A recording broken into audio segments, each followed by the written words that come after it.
Adoniram Judson, misionaris di Myanmar. Pada tahun 1788 di kota Malden, Massachusetts, lahirlah Adoniram. Ayahnya seorang pendeta dari gereja kongregasional. Dia seorang anak yang cerdas sehingga tidak heran pada saat kuliah dia mendapatkan nilai yang tertinggi. Sayangnya, dia kemudian meragukan Tuhan dan mulai menjadi seorang yang tidak lagi percaya pada Tuhan. Pertobatannya dimulai saat dia berjalan bersama dengan kawannya menuju ke rumah pamannya. Di tengah perjalanan malam hari itu, kawannya meninggal dunia dalam kondisi menyedihkan. Itulah yang membuat dia mulai mencari Tuhan dan bertobat. Setelah itu dia masuk ke seminari dan memutuskan untuk melayani sebagai utusan Injil di India. Setelah bergumul lama, Tuhan kemudian mengutusnya kembali ke Myanmar, Burma. Di sanalah dia kemudian mulai menerjemahkan Alkitab, melayani, memberitakan Injil, dan banyak orang bertobat karenanya. Di tengah-tengah pelayanan seperti itu, kesulitan mulai muncul, orang-orang Kristen mulai ditindas dan tidak sedikit yang terbunuh. Meskipun sulit, pada tahun 1835, dia berhasil menerjemahkan Alkitab dalam bahasa Burma. 40 tahun dia melayani sebagai utusan Injil di Burma, sampai akhirnya Tuhan memanggilnya pulang.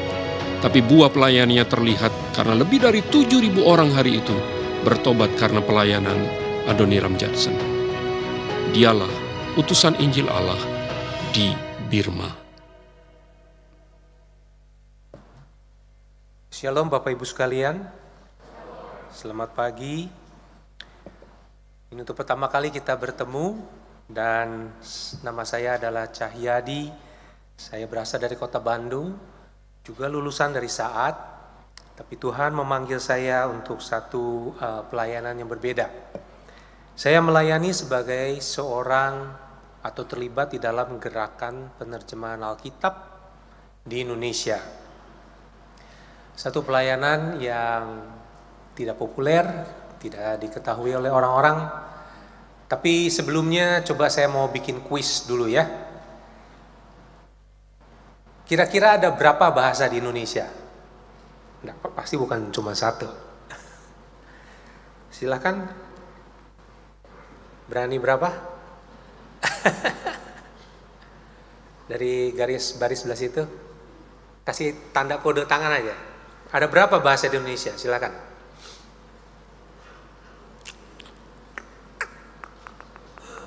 Oke. Dari tengah. Dari sebelah sini. Berapa? 400? 500? Masih meleset. Lebih banyak dari 400. Dari situ? Ada berapa kurang lebih bahasa di Indonesia? Dari atas 10 berapa? Oh, itu dekat itu, 700. Kurang lebih 725. Nah, itu bahasa di Indonesia. Jadi bukan cuma bahasa Surabaya saja. Ada bahasa 725 bahasa. Nah, kuis yang kedua. Di Papua bagian Indonesia saja ya, enggak masuk Papua Nugini. Ada berapa bahasa? Saya perhatikan di situ ada pelayanan di Asmat ya. Nah, saya mau tanya, di Papua bagian Indonesia saja ada berapa bahasa? Tadi dari atas, sekarang dari bawah dong. Ayo, dari bawah mana? Berapa? 400? 40? Kalau yang 400 itu di Papua New Guinea. Ada 400 bahasa. Kalau di Papua bagian Indonesia gampang. Tadi kan 725. Yang di bagian Papua Indonesia itu 275. Jadi itu adalah pelayanan penerjemahan Alkitab kepada bahasa-bahasa suku di Indonesia. Nah, biasanya teman-teman saya suka bertanya begini, kenapa diterjemahkan? Lu ajarin aja dia bahasa Indonesia. Nah, gitu kan. Saya bilang sama teman-teman saya yang terpelajar, saya bilang begini, ngapain pakai bahasa Indonesia? Pakai bahasa Inggris aja kalau begitu. Nah, kepada teman-teman saya yang lebih terpelajar lagi, saya akan bilang begini, kenapa pakai bahasa Inggris? Ini kan Alkitab tertulis aslinya dalam bahasa Ibrani, Aramaik, dan Yunani. Lah pakai bahasa itu aja, nggak diterjemahkan. Jadi waktu buka Alkitab itu langsung gitu ya, Euangelion katatomarkon. Waduh, apaan tuh? Gitu ya. Nah, jadi kita menerjemahkan Alkitab itu tujuannya untuk penginjilan, untuk memberitakan perbuatan Allah yang besar. Nah, itulah sekilas daripada apa yang terjadi dalam hidup saya kurang lebih sejak tahun 2009 saya berada di ladang misi penerjemahan Alkitab sampai hari ini. Dan di ladang misi penerjemahan Alkitab itulah saya bertemu dengan sekarang sudah jadi istri resmi, 13 tahun kami menikah, namanya Karis. Siapa yang tahu nama arti dari nama Karis itu apa? Itu Yunani itu. Karis itu adalah anugerah.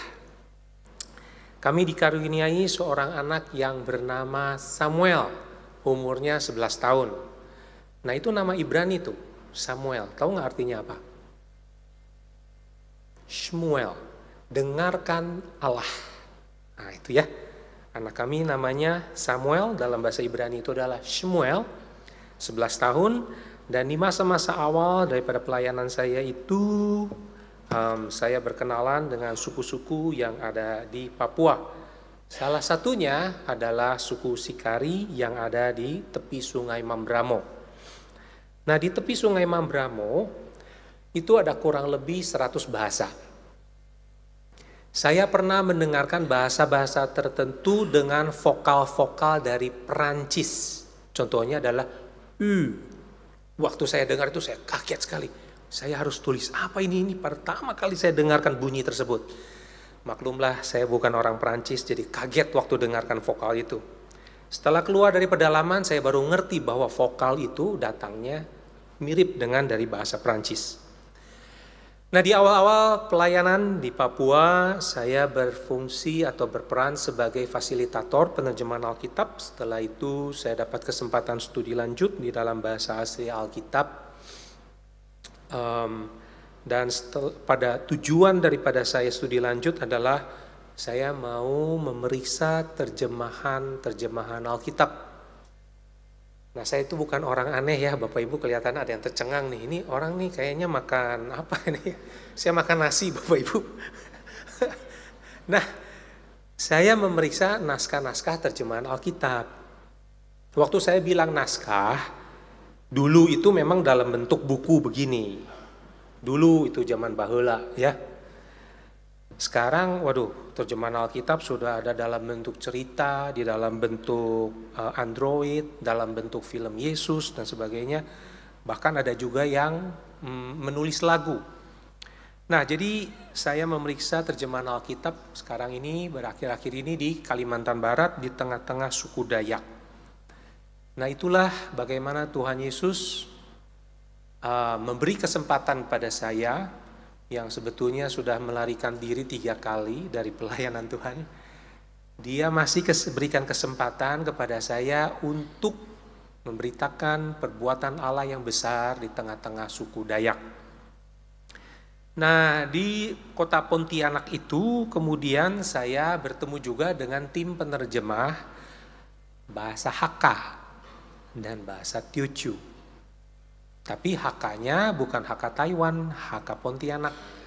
Teochew-nya bukan Teochew Singapura, tapi Teochew Pontianak. Tolong Bapak Ibu jangan tanya saya dua bahasa itu karena saya tidak ngerti. Cuman waktu di Pontianak, waktu saya memeriksa naskah terjemahan Dayak, saya ketemu dengan 2 tim tersebut. Nah, saya titipkan kepada pengurus misi di gereja ini, kalau ada Bapak Ibu yang mau mendengarkan cerita Tuhan Yesus di dalam bahasa Hakka, di Android sudah ada, di situs internet juga sudah ada. Itu yang Hakka ya, tapi belum lengkap perjanjian baru. Kalau yang bahasa Teochew, itu malah belum lengkap cerita-cerita Injil Lukas, karena baru mulai Januari 2025 kemarin.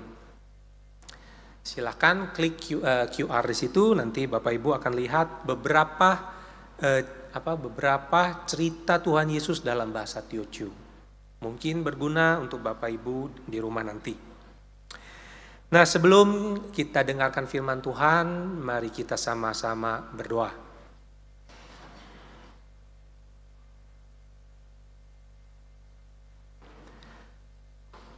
Bapa, terima kasih untuk kesempatan kami hadir di ruangan kebaktian ini.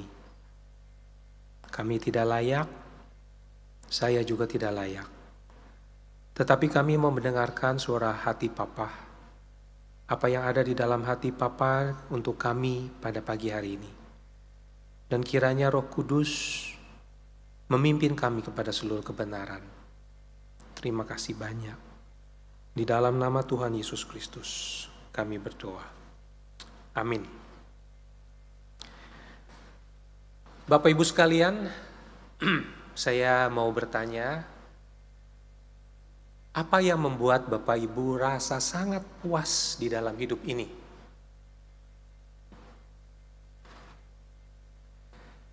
Apa yang membuat Bapak Ibu sangat puas di dalam hidup ini? Ada sebagian mungkin yang, saya sangat puas kalau ketemu jodoh. Ada juga yang puas waktu menyelesaikan kredit, karena sudah saatnya untuk membuat kredit yang baru. Saya punya teman seperti itu. Sengaja ngambil kredit. Kenapa? Supaya semangat kerjanya. Kamu ini memang aneh, saya bilang. Ada di antara Bapak Ibu juga yang rasa puas ya, waktu cucunya misalnya selesai kuliah, mendapatkan kerja.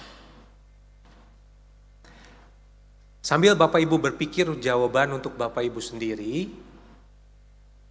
untuk saya sendiri Bapak Ibu ya, saya itu pernah merasa sangat puas waktu saya terlibat di dalam penginjilan kepada anak-anak, kepada siswa-siswa yang teman sebaya saya ya. Waktu itu kami ada di kelas 11 dan di kelas 12. Saya terlibat di dalam penginjilan kepada teman-teman saya sendiri, kelas 11 sampai 12. Dan hasilnya adalah 600 siswa kelas 12 bertobat dan menerima Tuhan Yesus. Ini bukan cerita dari artificial intelligence, ini tidak ada di Google Chrome, ini tidak ada di internet, tidak ada di cloud, ada di dalam diri saya, ada di sini Bapak Ibu. Itu adalah saat di mana saya merasa hidup paling puas. Saya akan teruskan cerita ini di akhir khotbah. Tetapi pada waktu itu Bapak Ibu, saya terlibat di dalam satu kegerakan kebangunan rohani di mana Allah memberitakan perbuatan yang besar melalui kami, anak-anak siswa SMU, kepada rekan-rekan kami di sekolah. Nah, firman Tuhan hari ini yang diajarkan oleh Rasul Petrus juga berbicara tentang hal itu. Surat 1 Petrus, sebetulnya gereja memberikan pasal 2 ayat 9 sampai 10, tapi seperti kebanyakan Bapak Ibu yang kalau belanja selalu dapat lebih, jadi sekarang saya kasih lebih. Saya tambahkan pasal 1 ayat 1 sampai 2. Oke. Nanti saya tambah lagi di belakang pasal 4 ayat 10 sampai 11. Nah, ini adalah firman Tuhan 1 Petrus ayat 1 sampai pasal 1 ayat 1 sampai 2, saya akan membacakan untuk Bapak Ibu. Dari Petrus, Rasul Yesus Kristus, kepada orang-orang pendatang yang tersebar di Pontus, Galatia, Kapadokia, Asia Kecil, dan Bitinia, yaitu mereka yang terpilih sesuai dengan rencana Allah Bapa kita dan dikuduskan oleh Roh, supaya taat kepada Yesus Kristus dan menerima percikan darahnya. Jadi Bapak Ibu lihat di situ langsung dalam satu ayat itu ada Allah Tritunggal, tiga pribadi itu langsung disebutkan. Kiranya anugerah dan damai sejahtera makin melimpah atas kamu. Pasal 2 ayat 9. Namun kamulah bangsa yang terpilih, imamat yang rajani, bangsa yang kudus, umat Allah sendiri. Nah, ini penting. Tujuannya itu adalah supaya kamu memberitakan perbuatan-perbuatan Allah yang besar. Dari Dia, maksudnya Allah, yang telah memanggil kamu keluar dari kegelapan kepada terangnya yang ajaib. Silakan Bapak Ibu membaca ayat 10. 1, 2, 3.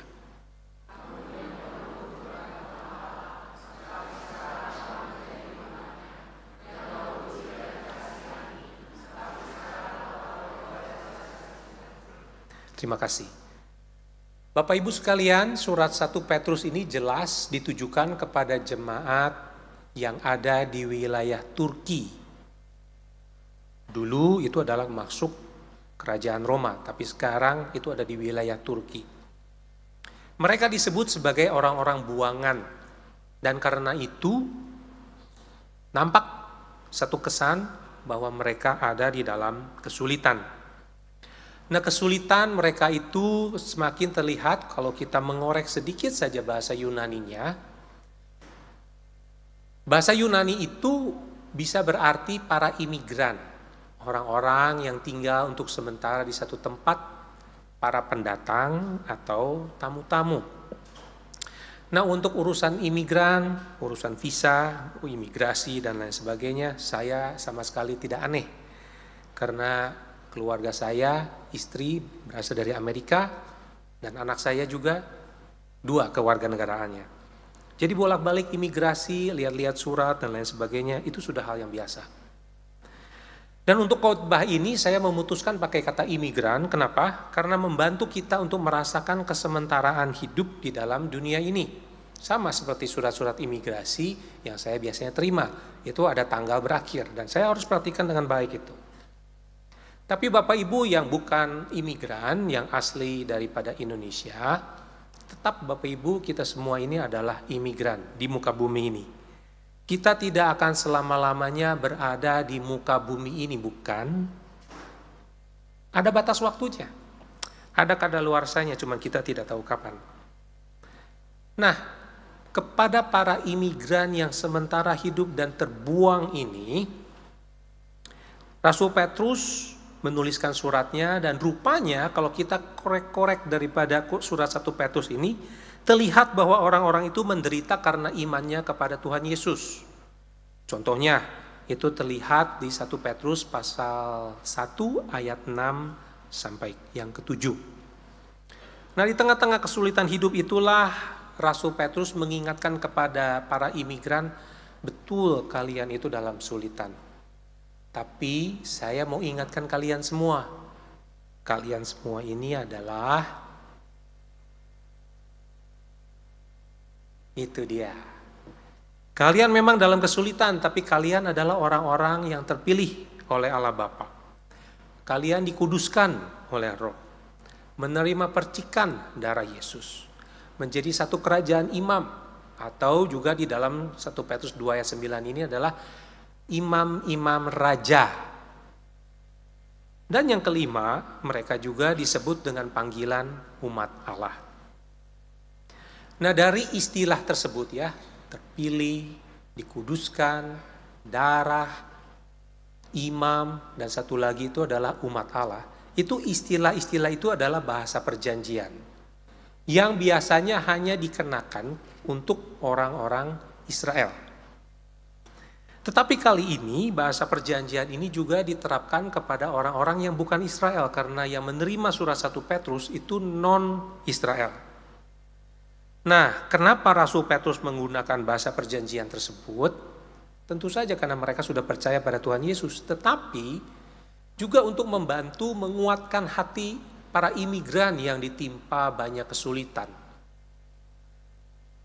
Kalau kita mengalami banyak kesulitan, kita perlu diingatkan Bapak Ibu. Kamu ini anak Allah. saya ini adalah anak Allah. I am a child of God. Saya sekarang menderita, but I am a child of God. Itu menguatkan kita, saudara, ketika menghadapi kesulitan. Dan yang kedua, untuk mengingatkan bahwa mereka itu sudah masuk dan hidup di dalam perjanjian baru yang dimeteraikan melalui darah Kristus. Hidup di dalam perjanjian baru. Nah, tujuan dari semua pengetahuan itu tidak berhenti di situ, sebab tujuan hidup di dalam perjanjian baru adalah seperti yang tadi sudah saya agak sedikit pelankan waktu membaca firman Tuhan, supaya memberitakan perbuatan-perbuatan Allah yang besar yang telah memanggil umatnya keluar dari kegelapan kepada terangnya yang ajaib. Nah, buat saya ajaran daripada Rasul Petrus ini sangat menarik, karena dia tidak mengaburkan tanda petik beban para imigran tersebut, tapi justru memperjelasnya. Nah, saya sengaja menggunakan kata beban karena ada khawatir sebagian dari kita berpikir bahwa memberitakan atau menjadi saluran berkat kepada orang-orang di sekitar kita itu adalah beban. Karena itu saya tadi pakai kata tanda petik. Rasul Petrus, dia tidak mengaburkan beban para imigran, tapi justru jelas. Ini loh tujuan hidup kalian. Karena Rasul Petrus bisa saja mengajar begini, oh iya betul ya, kalian itu sudah tertindas, teraniaya, tidak punya rumah, terdiskriminasi. Ya udahlah, uruslah diri kalian lah. Nanti kalau ada sisa waktu, ada sisa tenaga, baru memberitakan perbuatan Allah yang besar. Nah, itu bukan ajaran Rasul Petrus kepada jemaat waktu itu dan juga kepada kita hari ini. Justru Rasul Petrus itu dia mengajarkan begini, ingat ya, kalian para imigran ingat, kalian sudah dipilih, sudah dikuduskan dan sudah menerima percikan darah Yesus. Kalian adalah orang-orang yang sudah hidup dalam perjanjian baru.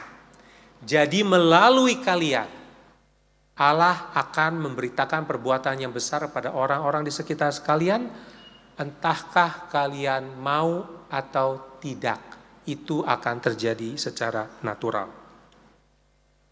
Nah, pengajaran daripada Rasul Petrus juga sebetulnya adalah untuk kita hari ini yang sudah dipilih, sudah dikuduskan, dan sudah menerima percikan darah Tuhan Yesus. Kita semua sudah hidup di dalam perjanjian baru. Jadi bagaimana kita mau menjalankan ajaran Rasul Petrus hari ini?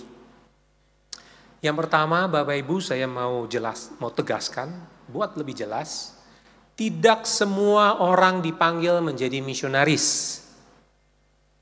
Nah, definisi saya tentang misionaris itu adalah orang yang dipanggil oleh Tuhan dan diberikan beban untuk melayani komunitas lain, lintas bahasa, dan lintas budaya. Tidak semua orang dipanggil untuk menjadi misionaris. Tetapi setiap orang yang percaya pada Tuhan Yesus, dibaptis, dan menerima perjamuan kudus, pasti orang itu mempunyai misi. Kita secara otomatis akan mendapatkan misi. Nah, saya mau menyampaikan atau memberikan gambaran besar tentang bagaimana Allah menggunakan umatnya di sepanjang zaman dan tempat untuk memberitakan perbuatan Allah yang besar kepada orang-orang di sekitarnya. Entahkah mereka sadar atau tidak. Yang pertama, melalui Abraham dan Sarah yang sudah lanjut usia, ya, Allah menaruh seorang bayi di rahim Sarah yang umurnya sudah 90 tahun. Dan nama daripada anak itu adalah Ishak. Yang kedua, melalui kesetiaan daripada Rut dan Boas, Allah membangun kembali keluarga seorang janda lansia bernama Naomi. Itu melalui kesetiaan daripada Rut dan Boas. Yang ketiga, melalui seorang wanita mandul yang bernama Hana, Allah menurunkan seorang bayi namanya Samuel. Dan nanti waktu sudah besar, anak itu akan menjadi hakim dan nabi untuk bangsa Israel. Yang keempat, melalui seorang anak ingusan, anak bungsu yang namanya Daud, Allah melepaskan bangsa Israel dari musuh-musuhnya. Yang kelima, melalui kesetiaan seorang pembantu rumah tangga yang kita tidak tahu namanya siapa, Allah menyembuhkan seorang panglima tentara Aram yang sakit kusta. Namanya adalah Jenderal Naaman. Yang keenam, melalui seorang pemuda yang usianya kurang dari 20 tahun, Allah menjelaskan rahasia mimpi-mimpi kepada Raja Babel. Dan Raja Babel itu jauh lebih beringas daripada Donald Trump. Dia kalau merangsek saudara-saudara, dah ampun-ampun saudara. Itu luar biasa kekuatan raja itu. Tapi untuk menafsirkan mimpi dari yang maha tinggi, Raja Babel tidak tahu. Dan Allah menggunakan Daniel untuk menjelaskan rahasia mimpi kepada Raja Babel. Sampai Raja Babel itu bilang begini, di dalam diri Daniel tinggal roh daripada dewa-dewa yang maha tinggi. Yang ketujuh, melalui seorang gadis remaja, kurang lebih usianya 14 tahun, Allah menurunkan bayi Yesus ke rahim Maria. Dan nanti Yesus adalah yang akan menyelamatkan kita dari dosa-dosa. Yang kedelapan, melalui pertobatan seorang teroris yang bernama Paulus, Tuhan Yesus meluaskan kerajaannya di Eropa. Yang kesembilan, melalui ketaatan Dr. John Sung dan Dr. Andrew G, Allah meluaskan kerajaannya di Asia Tenggara dan di Indonesia. Dan yang ke-10, Bapak Ibu sekalian di sini. Apakah Bapak Ibu sadar melihat ke sebelah kanan sana di Serambi, Bapak Ibu sudah dipakai oleh Tuhan untuk meluaskan kerajaan Allah di mana-mana. Dan saya sangat mengucapkan syukur ketika pertama kali masuk di gereja ini pagi-pagi, kira-kira jam 6.15, saya lihat, saya langsung tanya kepada ibu, ini di mana? Ini kenapa ada di Timika? Kenapa ada di Agats? Ada di Papua? Saya bilang, itu buat saya menarik sekali, foto-foto misi yang di sebelah sana. Saya sangat mengucap syukur karena Allah menggunakan Bapak Ibu untuk memberitakan perbuatan yang besar kepada orang-orang di sekitar Bapak Ibu. Tapi mungkin ada sebagian Bapak Ibu yang berkata, Pak Cahyadi, saya uangnya sedikit, saya nggak pandai bicara, nggak punya kekuatan politik, saya nggak bisa bicara-bicara soal Tuhan Yesus. Menawarkan barang saja nggak pernah laku Pak Cahyadi. Nah, untuk orang-orang yang seperti begini ya, hidup sangat sederhana. Saya mau sampaikan satu bagian firman Tuhan dari 1 Petrus pasal 4 ayat 10 sampai 11. Pada intinya firman Tuhan itu bilang begini, setiap daripada kita Bapak Ibu itu punya karunia-nya masing-masing. Jikalau kita diberikan karunia untuk berbicara, berbicaralah untuk menyampaikan firman Allah. Jikalau Bapak Ibu diberikan karunia untuk melayani, melayanilah dengan kekuatan yang dianugerahkan oleh Allah. Sebagai contoh, bulan lalu anak kami operasi usus buntu. Pas waktu itu kami pindahan rumah juga. Itu kami kalang kabut sekali saudara, bagaimana mengurus anak dan juga pindahan rumah. Tetapi di gereja ada orang yang diberikan karunia untuk melayani. Apa yang dia lakukan pada kami? Kirim makanan supaya Bapak tidak usah masak. Urus saja pindahan rumah dan juga mengurus anak yang sakit usus buntu. Kita semua punya peran yang berbeda-beda. Karena itulah tadi di dalam firman Tuhan dikatakan kita ada satu kerajaan imam. Imamnya banyak, karunianya berbeda-beda. Nah, kalau di antara Bapak Ibu ada yang merasa, aduh hidup saya sangat sederhana dan saya tidak tahu karunia apa yang ada di dalam diri saya, izinkan saya untuk bercerita satu kisah hidup saya sendiri yang juga sangat sederhana. Waktu saya usia kurang lebih 4 sampai 8, 9 tahun, saya hidup di satu rumah yang sangat gelap. Pada waktu sore hari, kira-kira 5:30 atau jam 6 sore, kalau saya ada di gudang belakang rumah tersebut, saya suka mendengar nama saya dipanggil. Dan kalau saya menoleh, tidak ada orangnya. Jadi beberapa kali kejadian itu saya tanyakan sama mama, "Mah, itu apa ya?" Terus mama bilang, "Jangan merespons. Jalan aja." Nah, kalau malam hari, saya suka mimpi-mimpi buruk. Dan itu nyata sekali mimpi itu. Seperti saya langsung berhadapan begitu ya dengan benda-benda yang buruk itu. Nah, setelah dewasa, usia remaja, kira-kira 15, 16, saya baru ngerti. Rumah itu penuh dengan jimat. Penuh sekali dengan jimat. Dan rumah itu dibersihkan oleh papa saya yang percaya kepada Tuhan Yesus dan dibaptis. Dia pergi ke atas atap rumah, dia kumpulkan barang-barang itu. Dinding-dinding rumah dijebol, dikeluarkan barang-barang itu. Kalau yang di dalam tanah sudah hilang karena itu dikuburkan, itu binatang-binatang dan sebagainya. Itu rumah full, penuh sekali dengan jimat. Mengerikan sekali. Nah, di dalam suasana yang gelap seperti itu, tidak tahu kenapa mama taruh saya di sekolah Kristen. Dan di sekolah Kristen itu saya dibimbing oleh seorang guru untuk percaya kepada Tuhan Yesus yang jauh lebih berkuasa daripada roh-roh yang ada di rumah tersebut. Waktu saya terima Tuhan Yesus, saya baru bisa merasakan kelepasan, kelegaan, kebebasan daripada ikatan-ikatan roh tersebut. Tapi yang saya khawatirkan adalah orang-orang di rumah tersebut. Akung, Ama, Kuku, Kotyu, Ii, Papa, Cici, dan lain sebagainya, Mama. Semua ini bagaimana? Mereka nggak ada yang tahu bahwa ada satu nama yang bisa mengalahkan seluruh roh-roh itu. Tanpa ada yang memaksa, saya sebagai seorang anak kecil, tidak lebih dari kelas 5 SD, saya sudah berdoa. Saya berdoa dan saya ingat saya pernah menangis untuk papa saya. Saya pernah menangis untuk akung saya. Kasihan, mereka nggak tahu bahwa mereka bisa lepas dari pengaruh roh-roh itu.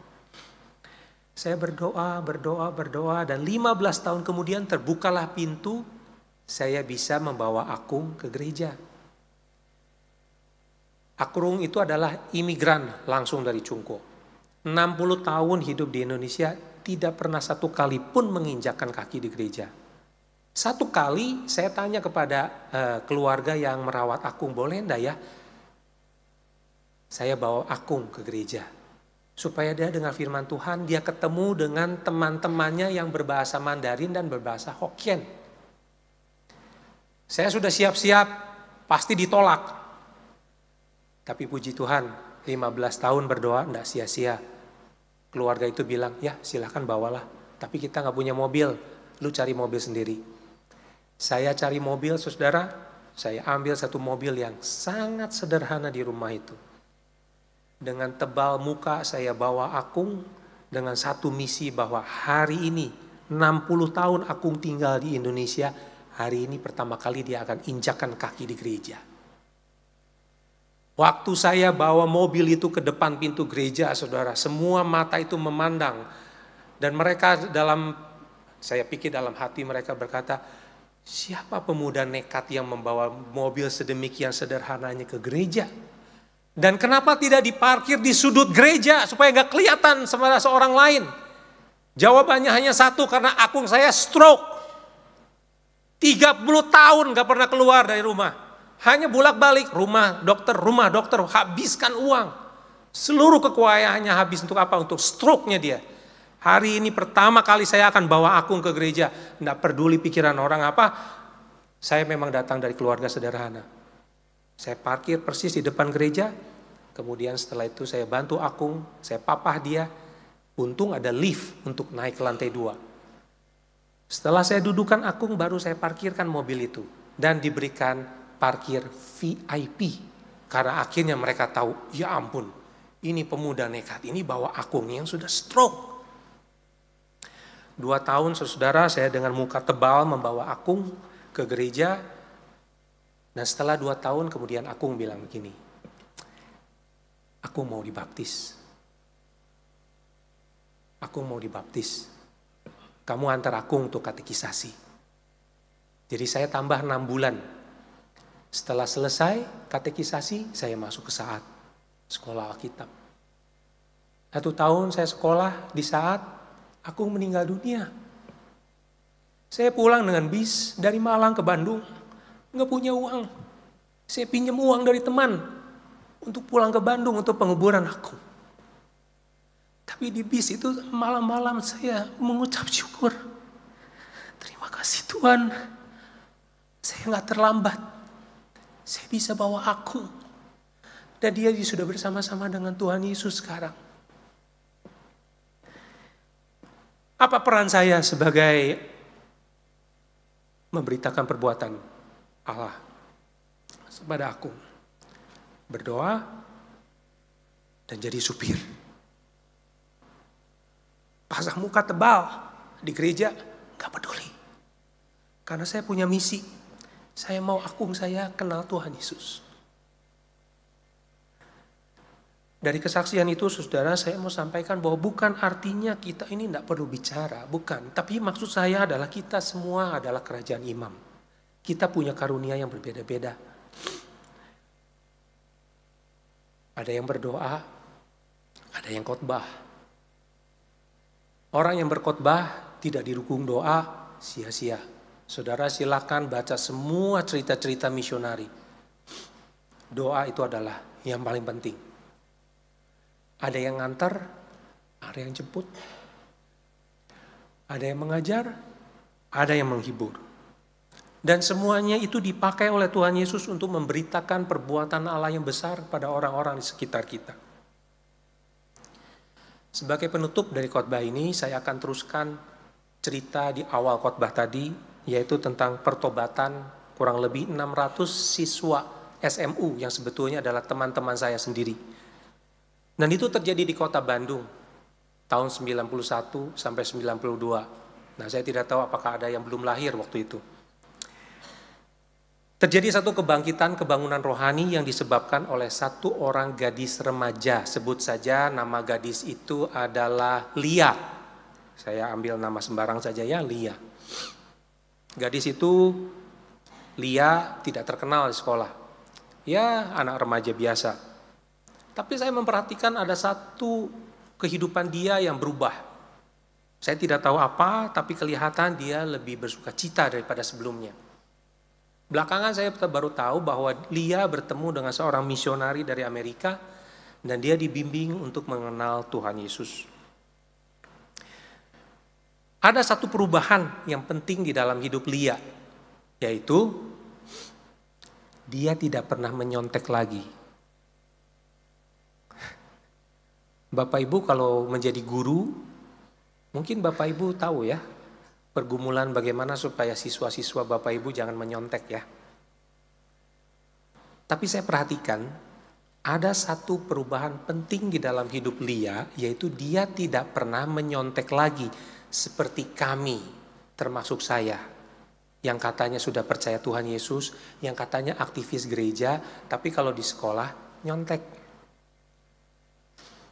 Dan kemudian saya perhatikan Lia satu persatu dia beritakan Injil kepada teman-teman sebangkunya. Dan yang saya sangat terkejut, waktu itu di kelas 11. 90% daripada anak-anak siswa kelas 11 bertobat dan menerima Tuhan Yesus sebagai juru selamat. Saya seperti ditampar oleh Lia. Kenapa? Saya lebih lama Kristen dari dia. Tapi semangat penginjilan saya nol. Kami naik kelas 12 dan teman-teman yang menerima Tuhan Yesus itu menyebar di seluruh kelas 12 di sekolah tersebut. Mereka semua menginjili teman-teman yang sebangkunya semua. Dan saya juga jadi ikut dalam gerakan tersebut. Dan di akhir studi kami di kelas 12, Bapak Ibu, 90% anak-anak SMU dari yang kelas pagi termasuk yang kelas siang, jadi jumlahnya kurang lebih 600 bertobat dan menerima Tuhan Yesus. Apa yang dilakukan pihak sekolah? Panik. Pihak sekolah panik. Mereka langsung turunkan guru-guru agama ke seluruh kelas 12 untuk menghentikan gelombang pertobatan itu. Terlambat, bro. Kita sudah terima Tuhan Yesus, kenapa nggak dari dulu? 600, saudara. Itu satu kepuasan yang saya tidak pernah dapatkan sebelumnya. Terlibat di dalam gerakan penginjilan, membawa teman-teman kami, siswa SMU. Dan salah satu buah pertobatannya itu adalah, kalau Bapak Ibu nanti Google ya, selesai dari ibadah ini, jangan sekarang, matiin dulu internetnya sebentar. Ada seorang pendeta, namanya adalah Pendeta Andi. Dia itu mantan kepala geng waktu kami SMU. Dia itu adalah orang yang mempengaruhi seluruh teman kami untuk nonton video porno dan minum minuman keras dan pergi ke diskotik. Tuhan Yesus tangkap dia. Setelah dia percaya Tuhan Yesus, kembali dia hubungi lagi semua teman-teman yang dia pernah tobatkan itu untuk bertobat kembali sekarang kepada Tuhan Yesus. Sampai akhirnya dia mempunyai gereja sendiri hari ini. Namanya adalah Pastor Andi. Itu teman kami. Jadi Bapak Ibu sekalian, kita sudah dipilih, sudah dikuduskan, sudah dibaptis, sudah menerima percikan darah Tuhan Yesus. Dan hati-hati, kalau untuk kita hari ini bukan dipercik loh. Saudara-saudara minum darah Tuhan Yesus. Berarti kita semua mengikatkan diri kepada perjanjian baru. Dan Allah secara otomatis akan memakai kita untuk memberitakan perbuatannya yang besar kepada orang-orang di sekitar kita. Kiranya firman Tuhan memberkati Bapak Ibu dan nama Tuhan Yesus dimuliakan. Amin.